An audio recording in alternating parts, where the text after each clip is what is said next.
Hey there, Mr. Sutton here with the AB Calculus 2-8 Extra Practice Number 1 solutions on rate of change.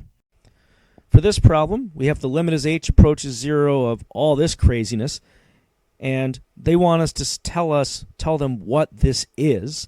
Now look at all the answer choices. We're taking the derivative of f at some constant value, so we need to figure out what that is from the problem. And we also have these different functions that the original f function could be. So we need to figure out both. To make this a little easier, I'm going to rewrite this. This minus 1 is really, you could think of this as ln of e in disguise. And that's important because now we've essentially got ln of x plus h minus ln of x. So clearly ln is our function here. ln of x is our function. Now, for the thing that we're plugging into the function, that's whatever you have in this minus f of x stuff over here. So it looks like we're plugging e into the function. That's our plug-in value.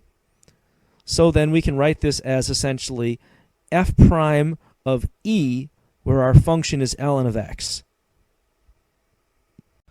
On this problem, we're given a table of a function and its derivative, and we want to find the slope of a secant line over the interval from 4 to 11.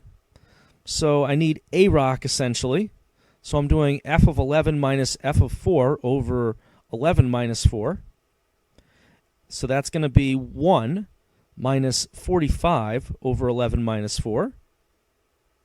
So negative 44 over 7, which I can't really reduce anymore. So that's my a rock, my slope of my secant line. Now we want the equation of the secant line.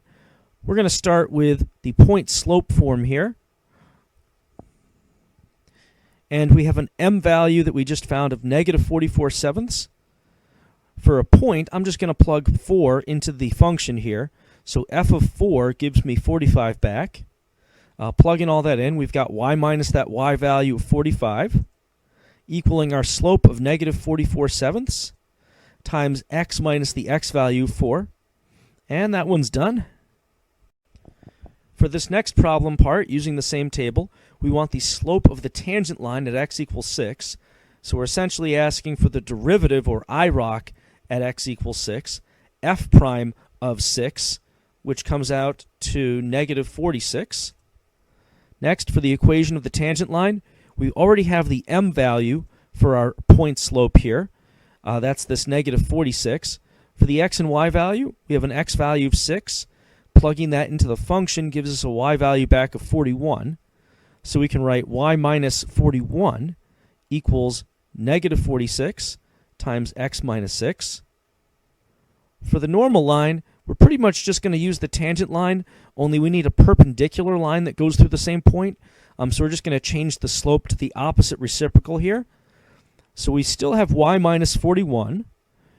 And we're now going to have 1 over positive 46 for the slope. And we still have x minus 6 for the rest of it. For this problem, we want an expression for the slope of the tangent line for this x squared minus 2x function. So we're going to use the IROC formula here if we want a slope of a tangent line rather than a secant line. This is instant slope. And all we have to do is just plug x plus h into this function here in this formula. So we're going to have x plus h quantities squared minus 2 times x plus h. All of that minus f of x, so just subtracting x squared minus 2x in a big parentheses. Still have the limit as h approaches 0, all of that over h. And now I'm calling this f prime, and that's it. For this problem, I want an expression for dy over dx for this function here. So I'm going to write dy over dx equals, and I'm just going to use Newton's limit derivative form here. So plugging this x plus h and x into my function, and I've got h on the bottom still, I can write 3 times e to the x plus h plus sine of x plus h, and then I'm going to be subtracting all of this stuff for the f of x, and we're done. On this problem, I want an expression for f prime for this function over here. So let me write my general IROC formula. And now I have to plug x plus h and x into this function. So writing all this out with the h on the bottom, I can write ln of x plus h minus 5 times absolute value of x plus h. And now I'm going to just subtract all of this stuff in a big parentheses. On this problem, I want an expression for the derivative of this function. So for derivative, I need my IROC formula, and I'll just use y prime for this one. So now, setting this up with my h on the bottom, plugging x plus h into everything, I've got 4 over 3 times cosecant of x plus h down there. That's a whole bunch of stuff. Minus the square root of 2 times x plus h, all inside the square root. And now we have to subtract all of this stuff at once with just x plugged in.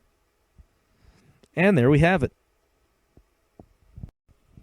On this problem, we've got a differentiable function with these table values here for f of x. We want the average rate of change over the closed interval from 0 to 10. So let me set up my AROC format here. I've got f of 10 minus f of 0 over 10 minus 0. F of 10 is negative 20. F of 0 is 5. So this ends up being negative 25 over 10. But that's none of the answer choices because I have to reduce that to negative 5 over 2. And that gives me answer choice B. For this problem, we have a function such that limit as x approaches 2 of this stuff equals 0. So which of the following is true? The key on this problem is recognizing that this is the Leibniz derivative form. So all of this stuff here is equivalent to saying basically f prime of something. So if I'm writing all of this, I can rewrite that as just f prime of 2. And they're telling us that f prime of 2 based off of this has a value of 0. So basically they're saying the derivative of 2 equals 0. And choice C encapsulates that. The derivative of f at x equals 2 is 0. So we're going with choice C.